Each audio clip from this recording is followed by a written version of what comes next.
Bienvenidos a La Hora del Museo, el podcast del Museo Histórico Nacional. Identidad, cultura, patrimonio y más. Soy Rocío Muñoz y te invito a un encuentro diario con la historia y sus protagonistas.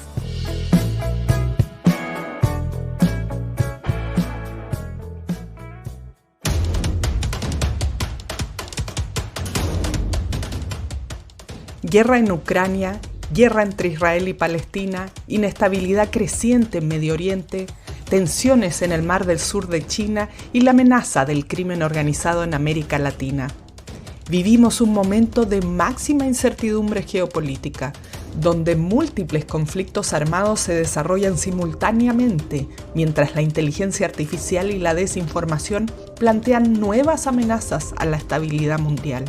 Un mundo en guerra examina desde la invasión rusa a Ucrania hasta la Guerra Fría entre Arabia Saudita e Irán, pasando por el conflicto entre Israel y Palestina, la situación en Corea del Norte, la compleja realidad de América Latina y la disputa por el control del Ártico.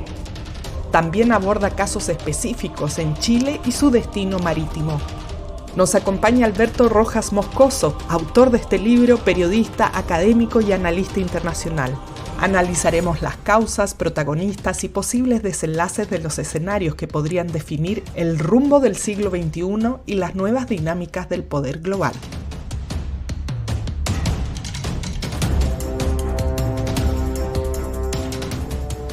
Bienvenido, Alberto, qué gusto estar contigo aquí en La Hora del Museo. Gracias por aceptar esta invitación del Museo Histórico Nacional. Hola Rocío, muchísimas gracias por la invitación, muy gentiles. Bueno, tengo yo aquí en mis manos el libro Un Mundo en Guerra que comentaba hace un momento y yo pensaba qué buen libro para tener como, bueno, un poco trágico decirlo, pero como en el velador, en el bolsillo, a mano, porque es una guía muy buena para entender justamente este mundo en el que estamos viviendo, el que a veces uno quiere como mejor no ver, mejor no escuchar, así como no enterarse, pero a través de tu libro uno puede realmente dimensionar lo que estamos viviendo. Alberto, tú eres académico, eres periodista también, entre otras muchos estudios, experiencias e investigaciones, pero cuéntanos, ¿cómo surgió tu interés por investigar los conflictos internacionales, las ciencias políticas, todo lo que finalmente te ha llevado a dar vida a este libro Un Mundo en Guerra? Básicamente una experiencia personal, en primer lugar con mis alumnos de pregrado, que en muchos aspectos desconocen los antecedentes, los orígenes de muchos conflictos, ya sean antiguos o más recientes. Y también del diario convivir con amigos, familiares, que de repente tú vas a una reunión y te dicen, oye, ¿tú me puedes explicar qué es este tema? ¿Por qué? ¿Y por qué estos dos grupos, estos dos países se pelean? ¿Y por qué es tan antiguo? Entonces me di cuenta que ahí había una especie de vacío y yo pensé, ¿cómo solucionar eso? Entonces de ahí surgió la idea de escribir un libro que recorriera lo que yo considero que son los principales conflictos internacionales en este momento. En la introducción hago el descargo de que evidentemente toda selección es un acto de subjetividad, pero hay un capítulo para Ucrania, hay un capítulo para el tema Israel-Palestina, hay otro sobre Norcorea. También abordo conflictos que pueden ser más potenciales, que están ahí, como la posible invasión china a Taiwán, un conflicto naval en el Mar del Sur de China o la China meridional, el Ártico, como un escenario en donde no siempre le prestamos la atención que merece, pero que están pasando muchas cosas. Entonces la idea fue que este fuese un libro útil, escrito de manera amigable, ágil, cercana, porque está pensado no para el mundo académico, sino para el público general, público que tiene el interés de profundizar, de comprender mejor las noticias que lo bombardean día a día, y ese es el objetivo de este libro. Totalmente logrado, ¿eh? Ya decía yo que me hubiera gustado tenerlo cuando estaba en la universidad. Uno leía más los clásicos, que a propósito tú lo mencionas aquí, Eric Hobsbawm, que hace este recorrido por todo el siglo XX, y es algo que tú planteas, cuándo inicia y cuándo termina un siglo. Muchas veces coincide más con los conflictos que se desatan que Que con las fechas mismas. claro, la exactitud de las fechas. Hay mucho tema que quiero conversar contigo hoy, pero quería que partiéramos por lo que está más latente, aunque Sí, ya no claro. sé, son tantas cosas, pero ¿qué es Israel-Palestina, que es un conflicto que lleva muchísimas décadas? Y en el fondo, ¿por qué de alguna manera siempre se ha mantenido como entre esos dos estados? Como que el resto de la comunidad internacional se involucra poco ahí. Bueno, ahora hemos visto, por supuesto, Estados Unidos, pero lo vemos, ha habido marchas en todo el mundo para que frenen las muertes de palestinos en Gaza, pero no sabemos tanto más. De todas formas, es un conflicto que nos queda un poco lejos de alguna manera, no sabemos bien cómo ser parte o no, y qué es lo que origina esto sobre todo. Sí, la verdad es que el conflicto entre Israel y Palestina es un conflicto antiguo, como tú bien dices, hablamos de décadas, y que para Chile en particular tiene una cercanía especial, fundamentalmente porque la colonia o la comunidad palestina en Chile es la más grande del mundo fuera de Medio Oriente. Y también hay que considerar que hay una comunidad judía también muy importante dentro de Chile. Por lo tanto, de una u otra manera, uno siempre tiene amigos, conocidos, colegas con los cuales se acerca a este tema. Lo cierto es que aquí hay si uno trata, por supuesto, hay teorías y planteamientos y autores que hablan de que esto viene de siglos, pero personalmente me parece que aquí el punto de inflexión es 1948, cuando Naciones Unidas finalmente da luz verde a la creación de dos estados en un territorio que hasta ese entonces se conocía como el Protectorado Británico de Palestina, y que se había apoderado de ese territorio al término de la Primera Guerra Mundial, porque ese territorio antes pertenecía al Imperio Turco Otomano. La resolución 181 de Naciones Unidas establece el nacimiento, la creación de dos estados, Israel y Palestina. Si uno mira, y claramente los que nos están escuchando pueden ir a internet y buscar el mapa de la partición de Palestina, que es como se llama, las fronteras, los límites son particularmente extraños, son muy asimétricos. Incluso la sensación que da es que va generando zonas que se conectan de manera muy difícil entre sí. Entonces, la unidad territorial de esos dos países que iban a nacer es muy extraña. En principio, al parecer, los responsables de ese diseño buscaban evitar una transhumancia, digamos, de millones de personas a un lado o a otro lado. Alguien habría dicho, hoy, desde la comodidad del presente, haber dicho, tracemos una línea horizontal y de aquí hacia el norte y de aquí hacia el sur son países distintos. Pero básicamente el recorrido, el dibujo, el diseño, básicamente se va moviendo en función de las comunidades palestinas y judías que había ahí.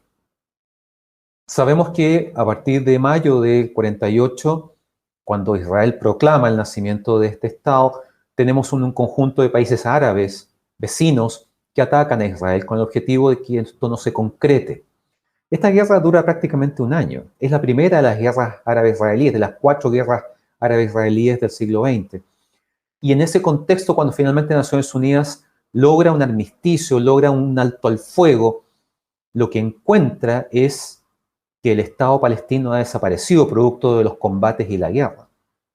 O es un territorio que prácticamente Israel se queda prácticamente con el 70% de lo que iba a ser el Estado palestino. Y la población palestina queda en una condición de indefensión, de desprotección, a la deriva en muchos aspectos, en Cisjordania, bajo la protección del gobierno jordano, y lo que conocemos como la Franja de Gaza, que en ese momento estaba, digamos, administrada por Egipto. Y eso va evolucionando en el tiempo. Y lo que vemos es que hay 3 guerras más que, lejos de resolver esto, lo agravan. Y además de eso, una comunidad internacional, 2 cosas. Una comunidad regional, el mundo árabe, que no pudo resolver esto de manera eficiente, oportuna, y la comunidad internacional a gran escala, que tampoco ha sido capaz de resolver esto. El mejor momento, el instante en el que estuvimos más cerca de no solamente hablar de paz, sino de la creación, la construcción definitiva del Estado palestino, fue en 1993, después de las conversaciones de Oslo, que permitieron un acercamiento entre el gobierno israelí del primer ministro Yitzhak Rabin con la OLP, con Yasser Arafat. Recordemos esa imagen histórica, ¿verdad?, del presidente Bill Clinton en los jardines de la Casa Blanca, siendo testigo de este apretón de manos entre estas dos figuras históricas. En 1993, el nacimiento, la creación de un Estado palestino pleno y autónomo estaba fijada para el año 2000. Estamos en 2025 y sabemos que el proceso de paz descarriló, lamentablemente, por muchos aspectos.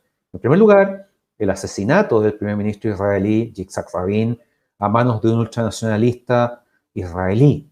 Con eso, Arafat, que ya era en ese entonces presidente de la Autoridad Nacional Palestina, se queda sin su principal socio en este proyecto. Recordemos que ellos, junto con Shimon Peres, ministro de Relaciones Exteriores de Israel en ese entonces, reciben el Nobel de la Paz, los tres, por este avance histórico en lograr una resolución de un conflicto tan duro, tan doloroso y tan antiguo como este.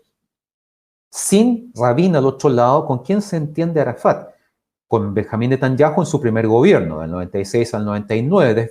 Después vemos la figura también de Ariel Sharon, que es un primer ministro muy duro y que rompe los contactos con Arafat. Y después, en 2004, fallece Arafat. Todo esto, sin duda, que afecta de manera muy profunda, muy grave, el retomar este proceso de entendimiento y negociaciones.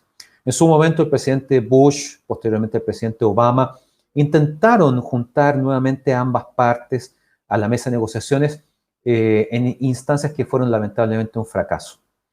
Entonces, ahí vemos no solamente a los actores principales, Israel y Palestina, vemos también cómo el resto de la comunidad internacional y los organismos internacionales, partiendo por Naciones Unidas, han sido ineficientes, han sido incapaces de poder avanzar en esto con un costo humanitario realmente dramático, que hace que esto no solamente se vaya a prolongar en el tiempo, sino que además le exige una urgencia de solución, porque en el fondo Israel merece existir como Estado y Palestina necesita tener un Estado. No puede seguir siendo una nación sin Estado. Y eso nos deja con una perspectiva, un escenario futuro muy sombrío. Es muy difícil pensar que se retomen negociaciones, conversaciones, yo creo que en los próximos 20, 30 años. Wow, que la verdad es que, claro, como tú dices, un escenario muy triste porque vemos que lejos de al menos apaciguarse va cada día peor. Y lo que uno ve en las imágenes es que ya es contra todo, no solo es un conflicto entre militares, sino que afecta a toda la población. De hecho, hace algunas semanas o un mes veía una manifestación de judíos ortodoxos en Nueva York en contra de la guerra justamente. Entonces como que uno se pregunta, bueno, ¿quién está a favor de la guerra? Es como quienes están muy arriba en el poder, pero los demás parecen estar todos ya cansados de esta situación. No cabe la menor duda, y de hecho Israel hoy es un país cansado de la guerra, de vivir en un permanente estado de alerta. Hay sectores que están muy en desacuerdo con esta campaña militar, entienden que tenía que haber algún tipo de respuesta después del ataque de Hamas del 7 de octubre del 2023, que es un hecho inédito, ¿verdad?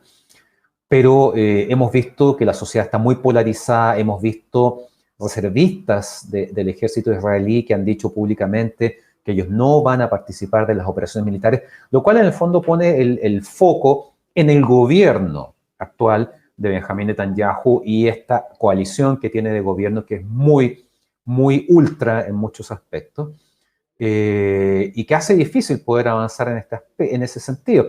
El presidente Biden no tuvo como principal aliado, ¿verdad? Sabemos que Estados Unidos es el principal aliado de Israel y viceversa. No tuvo la capacidad para poder disuadir o convencer a Netanyahu de una estrategia distinta, sobre todo poniendo por delante la necesidad de recuperar a los rehenes que habían sido secuestrados y que estaban todavía en manos de Hamas.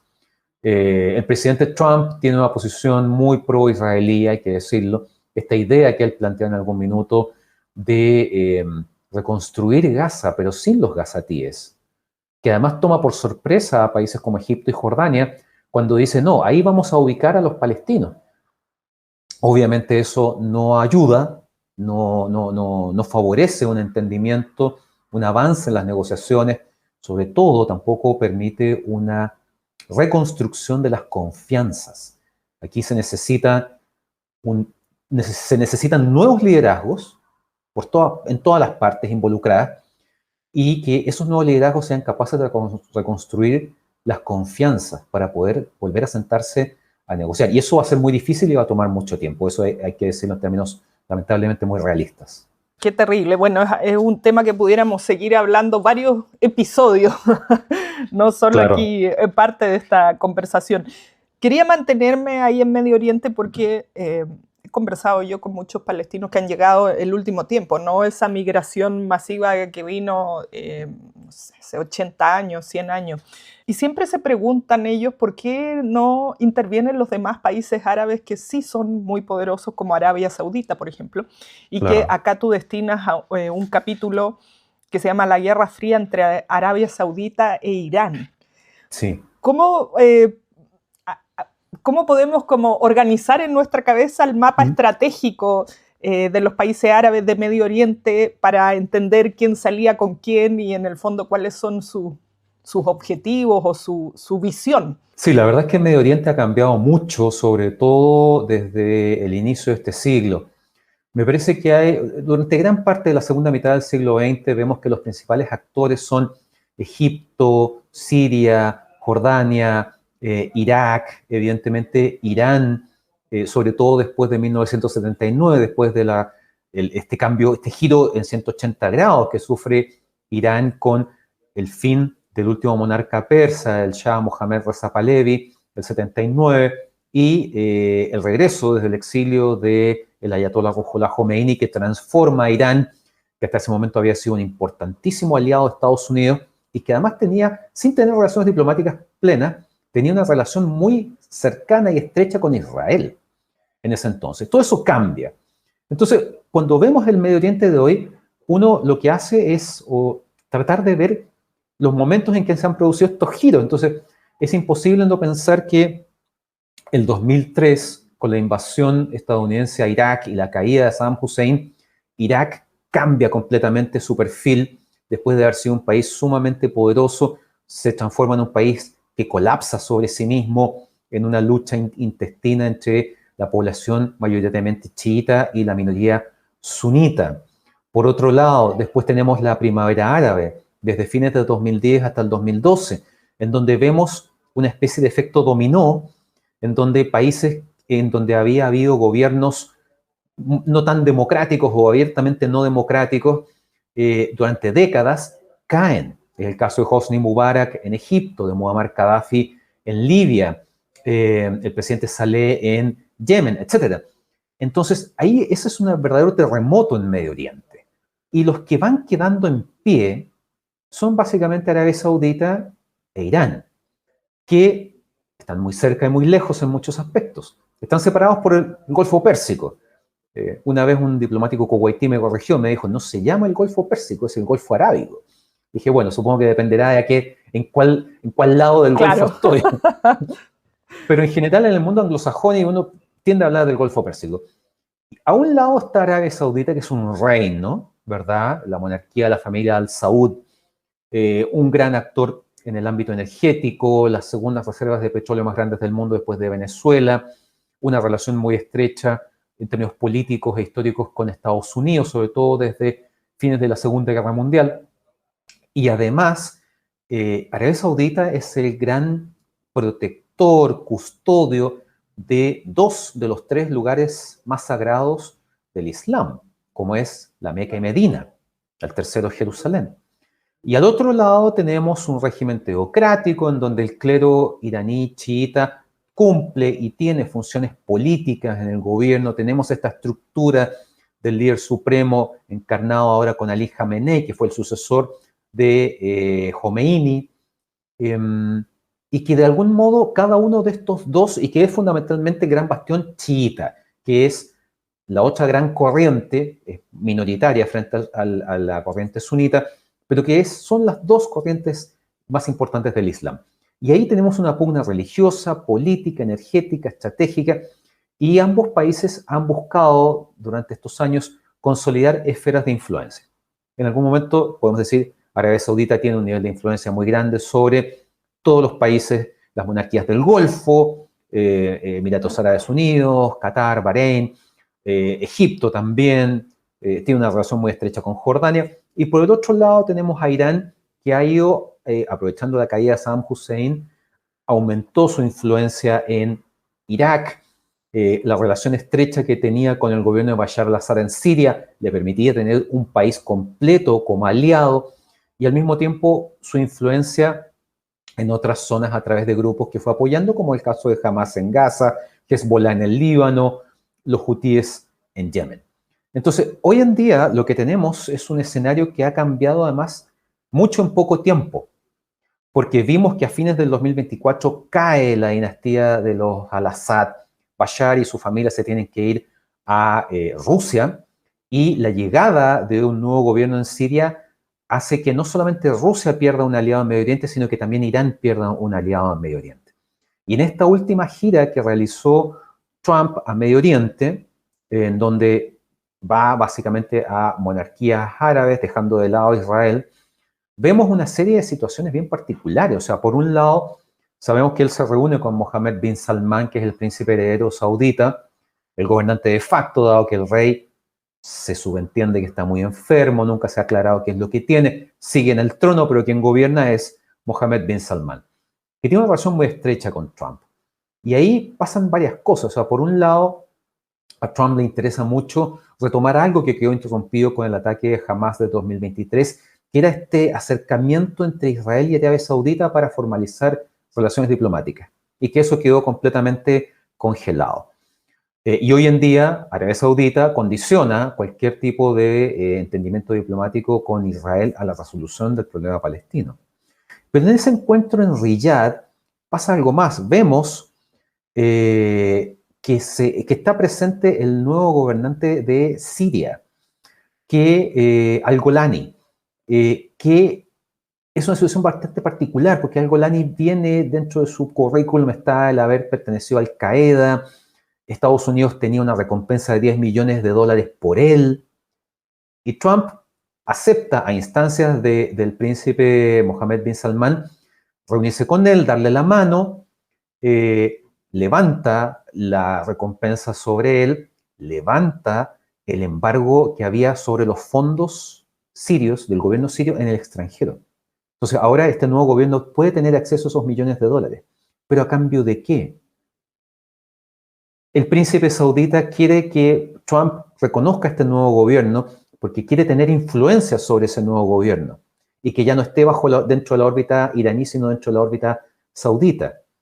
Pero Trump también pone condiciones. Dice, perfecto, pero yo quiero que aquí haya un acercamiento entre esta nueva Siria e Israel para avanzar en este proceso. Recordemos que Israel ha ido acercándose paulatinamente al mundo árabe, estableciendo relaciones diplomáticas plenas. El primero fue el caso de Egipto, con Anwar Sadat, el año 79, Jordania, el 94, y el hito de Trump en 2020 con lo que se llamó los Acuerdos de Abraham, en donde Marruecos, Sudán, Bahrein y Emiratos Árabes Unidos también regularizan su relación con Israel. Entonces ahí vemos cómo hay un movimiento de influencias e intereses respecto de qué es lo que quiere cada uno de estos actores en Medio Oriente. Bueno, y ahí la pregunta es, hemos hablado de la parte estratégica, pero ¿qué está por debajo? Lo económico, el petróleo, el apoyo de países tan ricos como Arabia Saudita. ¿Qué es lo que los mueve? Que obviamente no sale lo oficial, pero ¿qué podría estar ahí? Probablemente todas las anteriores, porque en el fondo, si bien Estados Unidos se ha ido volviendo un país cada vez menos dependiente de las importaciones de petróleo, sigue viendo a Arabia Saudita como un aliado estratégico, un aliado en términos energéticos.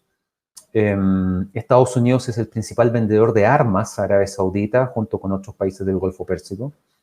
De hecho, Estados Unidos tiene, o ocupa, mejor dicho, la principal base aérea la Príncipe Sultán en Arabia Saudita. En el mundo del Golfo, por ejemplo, Bahrein es la base de operaciones del cuartel general de la Quinta Flota de Estados Unidos. Estados Unidos tiene cerca de 40.000 efectivos desplegados en Medio Oriente en diferentes lugares, desde Irak, Jordania, Arabia Saudita, los otros países del Golfo. Esa relación no solamente son votos y apoyo en Naciones Unidas, son millonarios negocios, el tema energético, hemos visto que la agenda energética de Trump no apuesta necesariamente por las energías limpias o la electromovilidad, sino que apuesta por seguir o aumentar la producción de petróleo para que sigan funcionando autos que funcionan con hidrocarburos. Entonces, claramente ahí hay una apuesta importante en términos de mirar el futuro en torno a los temas energéticos, políticos y militares. Qué interesante, bueno, todo esto, saber realmente qué los mueve, cuáles son los intereses que cada país tiene. Voy a saltarme a otra parte del mundo. Hay un capítulo que me llamó mucho la atención de tu libro, que es el Ártico y su importancia geopolítica. Hay otro capítulo que destinas, por supuesto, a lo que está pasando entre Rusia y Ucrania, pero ahí quería que habláramos de Rusia de alguna manera, que lo une a esto del Ártico y también esto de buscar recursos energéticos. ¿Es Rusia quien lidera esta búsqueda en el Ártico, apoderarse de esa zona del mundo? Lo que pasa es que el Ártico es una región que está técnicamente o prácticamente en las antípodas de nosotros. Para nosotros la Antártica es nuestro referente en ese sentido. Pero el Ártico, a diferencia de la Antártica, que debajo de esas toneladas de nieve y hielo hay un continente, el Ártico debajo del hielo solamente tiene el océano, el mar Ártico, nada más. Y producto del calentamiento global, hemos visto cómo los polos, ambos polos, se han ido derritiendo en el tiempo de manera muy peligrosa, muy grave. ¿Cuál ha sido el impacto en el polo norte, en la zona del Ártico?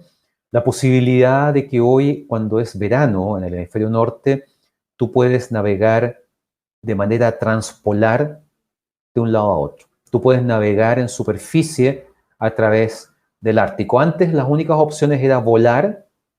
De hecho, hay muchos aviones comerciales que usan rutas transpolares.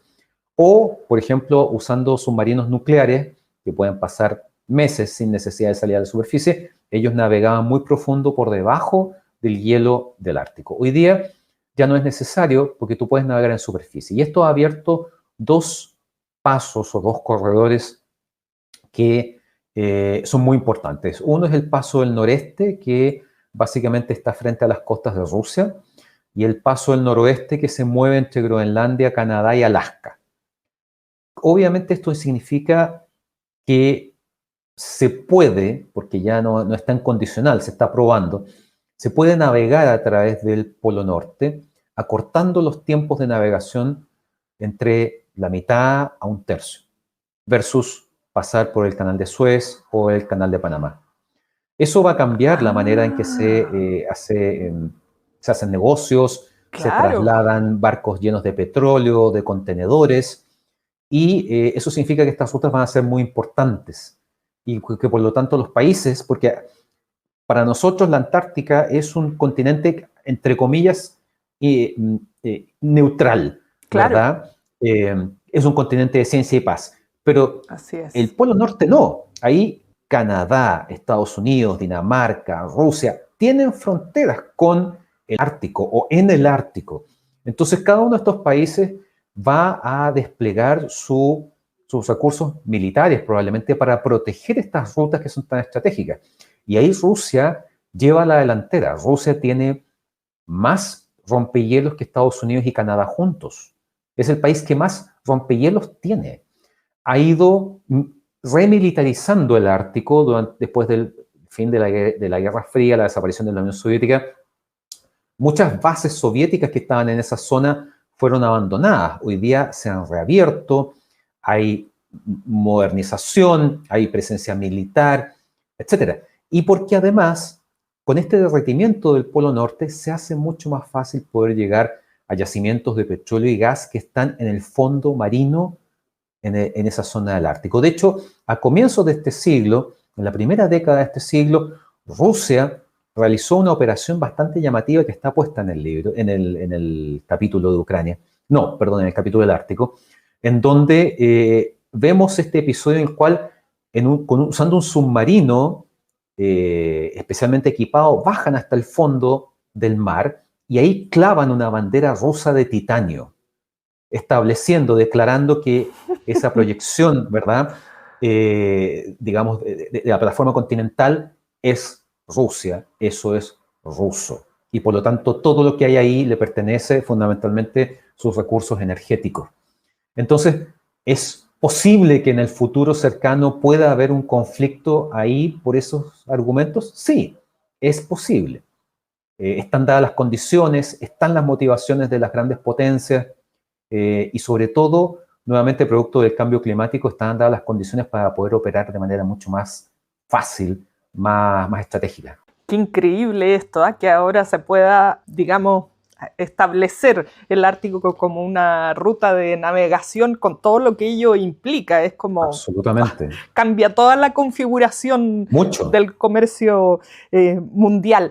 Ahí, bueno, quería que nos quedáramos un momentito en Rusia. No nos queda mucho tiempo, pero sí. es importante si podíamos conversar de Putin. Yo ya no sé, perdí la cuenta de cuánto tiempo ha estado Putin en el poder y si de todas estas ideas son de él, es parte de la tradición que ha tenido Rusia desde que dejó de ser la Unión Soviética y que en el fondo ha estado en conflicto con sus cercanos y con todo el mundo. Bueno, hay que decir que el presidente Putin lleva 25 años en el poder. 25 años, wow. Su actual mandato termina el 2030, pero producto de la reforma constitucional de 2020, existe la posibilidad de que si él quiere y está en condiciones, podría postularse un segundo mandato del 2030 al 2036. ¿Cuántos años tiene Putin? Como para hacerse una idea. 78. Sí, tiene 78. O sea, tampoco es tan joven. Bueno. No, pero hay que reconocer que se mantiene muy bien. Sí, parece que tuviera por lo menos 10 o 20 años menos. Exactamente, Vladimir Putin es un deportista innato. Hasta hace pocos años, todos los jueves en la tarde cerraban un estadio para que él fuera a jugar hockey con sus amigos en la tarde-noche. Sabemos que es judoka y le gusta mucho el mundo, el estilo de vida outdoor, en fin. Putin es un gobernante que hay que recordar que él es abogado de profesión, titulado, coronel del KGB, el antiguo servicio de inteligencia de la Unión Soviética. Él estaba desplegado en Alemania cuando cayó el muro de Berlín y en más de alguna oportunidad se ha referido a la caída y la desaparición de la Unión Soviética como la mayor catástrofe geopolítica del siglo XX. Ahora, frente a eso, es importante señalar que las aspiraciones de Putin no son reconstruir la Unión Soviética.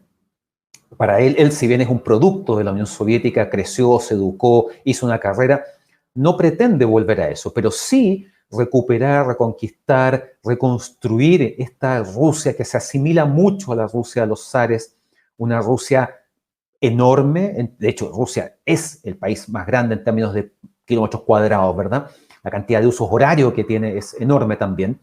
Un país poderoso.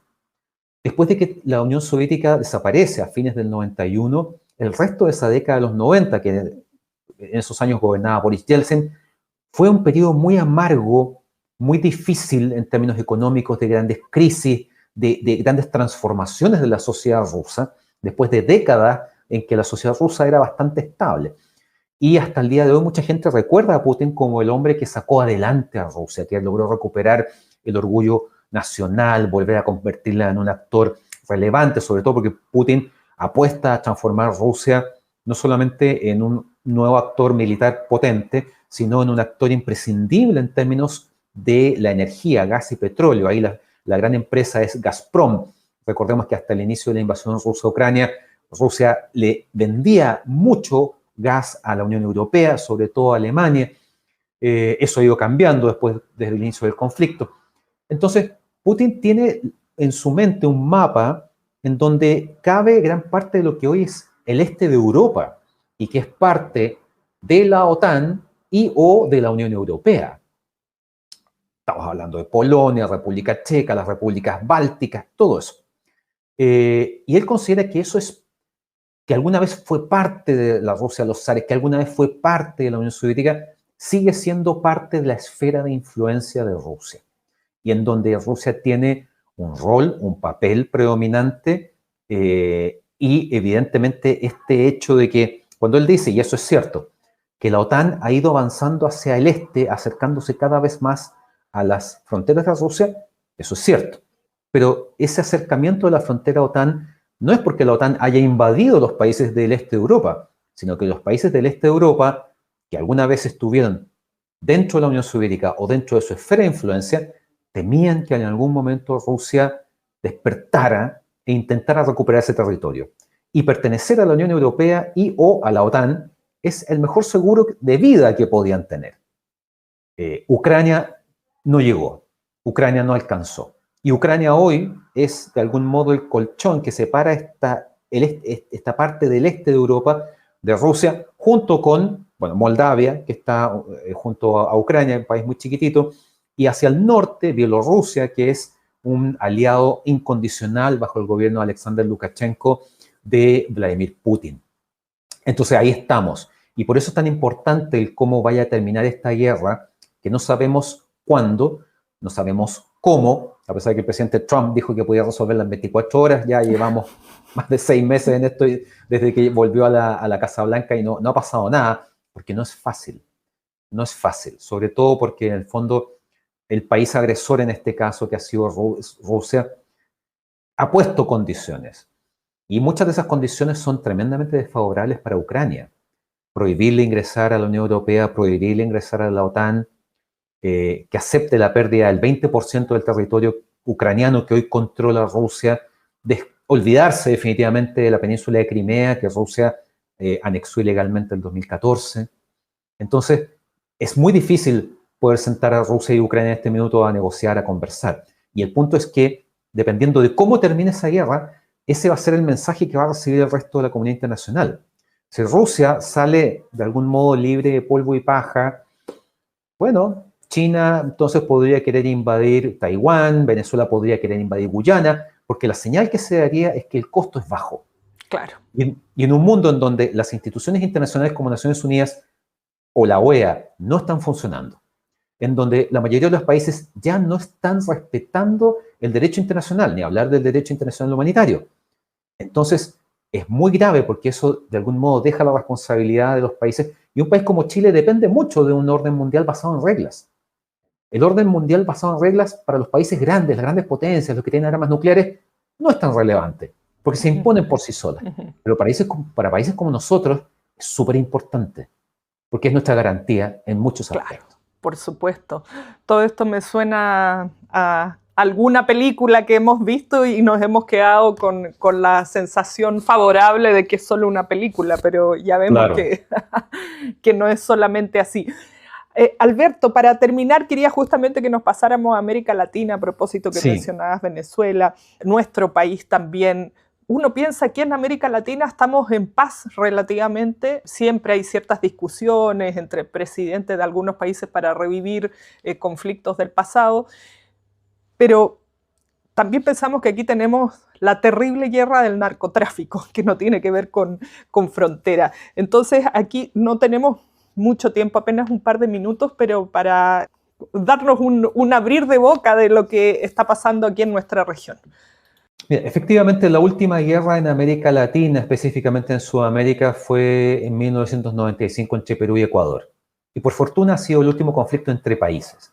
Sin embargo, hoy la región completa, y Chile es parte de eso, está librando una guerra contra un enemigo tremendamente poderoso que no conoce de fronteras, al cual no le interesa qué tipo de gobierno tienen los países, si son de derecha, si son de izquierda, si son de centro, porque en el fondo el crimen organizado, del cual es parte el narcotráfico, porque aquí también hay un tema de tráfico de personas, corrupción, etcétera, está afectando a todos los países de manera muy dramática. Y lo vemos en Chile con situaciones como secuestro, sicariato, cosas que antes no se comentaban en nuestro país, pero que finalmente llegaron.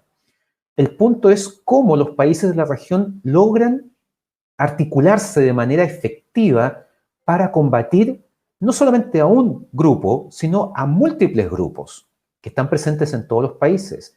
El primer comando de la capital, el comando Vermelho de Brasil, el Tren de Aragua, desde Venezuela, los pulpos peruanos, todos están operando en todas partes y forman alianzas. En ese sentido, el crimen organizado en América Latina está mucho más organizado que los gobiernos, desde México hasta el sur de Chile. Entonces, ahí el gran desafío es que nuestros gobiernos, que pueden tener diferencias políticas importantes, logren tener una mirada más bien de Estado y articularse de manera eficiente para cooperar, y cooperar significa compartir información, confiar. Hay mucha desconfianza entre los gobiernos de América Latina y por eso ha sido tan difícil poder avanzar hacia un proceso de integración más consolidado. Tenemos experiencias, tenemos CELAC, tenemos el Mercosur, UNASUR, PROSUR. A América Latina le encantan las siglas, ¿verdad? Y crear estos organismos que muchas veces quedan en un gran estreno, ¿verdad? Y después se van diluyendo. El problema es que esta guerra es contra el tiempo. Porque mientras más se demore, mientras más poco efectiva sea esa respuesta, más estas organizaciones van a ir permeando la sociedad completa. Los parlamentos, los gobiernos, las Fuerzas Armadas, las policías, las universidades, los colegios, los sindicatos. Nadie se va a salvar de eso. Y eso es muy grave porque esto no solamente afecta a un pequeño grupo, sino afecta a toda la sociedad, genera inseguridad en determinados barrios, genera que el número de menores de edad que están muriendo vayan aumentando, que los niveles de consumo de drogas cada vez más duras siga aumentando. Entonces, la verdad es que el desafío es enorme y exige de nuestros gobiernos, y las sociedades deberían exigirle a nuestros gobiernos una mayor capacidad para reaccionar frente a esto. La verdad es que, claro, siento yo desde fuera que van mucho más rápido que el poder de reacción de la población, de los gobiernos y de cualquier empresa privada legal. Totalmente, totalmente. Sobre todo porque ya hoy día el crimen organizado, antes, por ejemplo, amenazaba a jueces, periodistas, después los mataba. Hoy día lo que está haciendo es infiltrarse en el aparato estatal para, a través de los mecanismos oficiales de países democráticos, ajustar leyes, cambiar regulaciones que los beneficien. Esa es en el fondo, transformar los países en su beneficio. Así es como, bueno, se habla de los narcoestados y así es. Aquí, bueno, he vivido yo en otros países de América Latina y es evidente que aquí en Chile ya llegó para quedarse y el escenario yo no lo veo favorable de aquí en unos cuantos años más, sino que hay que reaccionar pronto, como tú decías, Alberto. Muchísimas gracias por esta clase magistral, con esta apertura de lo que está ocurriendo en nuestro mundo, por supuesto, para uno enterarse y saber y poder opinar sobre todo y poder actuar con sabiduría, con conocimiento. Totalmente recomendado tu libro Un Mundo en Guerra, así que muy agradecida de esta conversación. Gracias a ti, Rocío, por este tiempo, por la estupenda conversación que hemos tenido. Y bueno, mi libro básicamente busca eso, ayudar a los lectores a comprender un poco mejor la enorme cantidad de información que estamos recibiendo y que muchas veces no existe la instancia para poder entender con tiempo y profundidad de dónde vienen estos conflictos y por qué se están dando de manera incluso cada vez más frecuente. Y bueno, antes de que me olvide, vamos a estar sorteando este libro a través de nuestras redes sociales, por supuesto también en el Instagram del Museo Histórico Nacional. Atentos ahí a lo que estaremos poniendo en Spotify, en YouTube, en el Instagram, para que sigan este sorteo y se puedan llevar Un Mundo en Guerra para la casa. Gracias, Alberto. Muchas gracias a ustedes. Esto fue La Hora del Museo, un encuentro cotidiano con nuestra historia, el podcast del Museo Histórico Nacional.